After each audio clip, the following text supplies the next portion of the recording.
2 दिन पूर्व ग्राम गुत्तासी में हुई महिला की गोली मारकर की गई हत्या का मामला, पति निकला हत्यारा। पुलिस ने हत्या में प्रयुक्त तमंचा समेत गिरफ्तार किया। थाना मऊ दरवाजा के गुत्तासी में खेतों में 31 जुलाई को गीता का शव मिला था। अवैध संबंध होने के शक में पति अरुण ने ही पत्नी गीता की गोली मारकर हत्या की थी। मृतका के भाई ने ससुराल वालों पर दर्ज कराया था हत्या का मुकदमा। एसपी के अनुसार पहले से ही पति पर था शक। पुलिस ने गहनता से की जांच पड़ताल।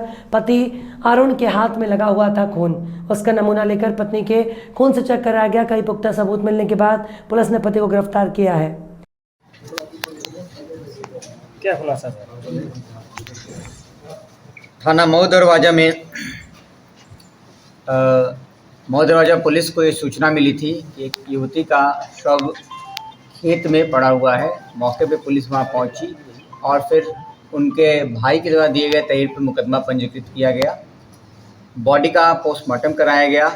उसमें 2 फायर आर्म इंजरी थे और दोनों में इंट्री वुंड और एग्जिट वुंड दोनों था।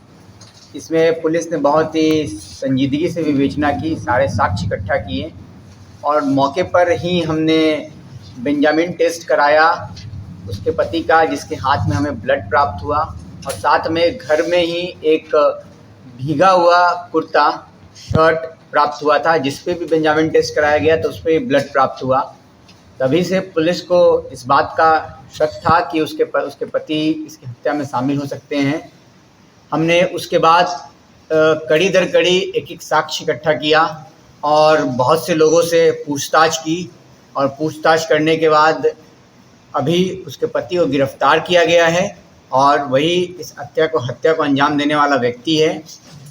मोटिव जानने के लिए पुलिस ने भरपूर प्रयास किया तो मोटिव कुछ इस प्रकार निकल के सामने आया है कि ये अपनी पत्नी पर शक करता था कि उसका दूसरे किसी पुरुष से संबंध है और घटना की रात्रि जब मध्य रात्रि के आसपास लगभग 11-12 बजे जैसा कि बताया जा रहा है, ये घर से निकली थी शौच के लिए और तभी इसे शक हुआ कि ये कहीं जा रही है। पीछे से आया और इसने पहला राउंड चलाया।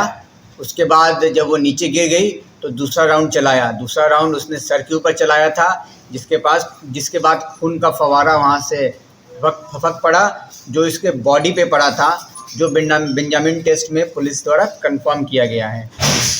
और जो कहानी इसके द्वारा पहले बताई जा रही थी, पोस्टमार्टम रिपोर्ट से वो कहानी धराशायी हुई और उस मुताबिक पुलिस ने इसको गिरफ्तार किया है और सभी साक्ष्य इकट्ठा करके इसको माननीय न्यायालय के समक्ष प्रस्तुत किया जा रहा है। और जैसा कि इसने बताया कि तमंचा इसे घर में बहुत दिनों से था और ये कारतूस जहाँ से बताया है पुलिस उन सब में उसके छानबीन कर रही है, उन लोगों से भी पूछताछ करेगी और उनके विरुद्ध भी कार्रवाई की जाएगी। सर, इसका कोई आपराधिक इतिहास है? अभी तक ऐसा कुछ हमारे सामने नहीं आया है और हम लोग इसके बारे में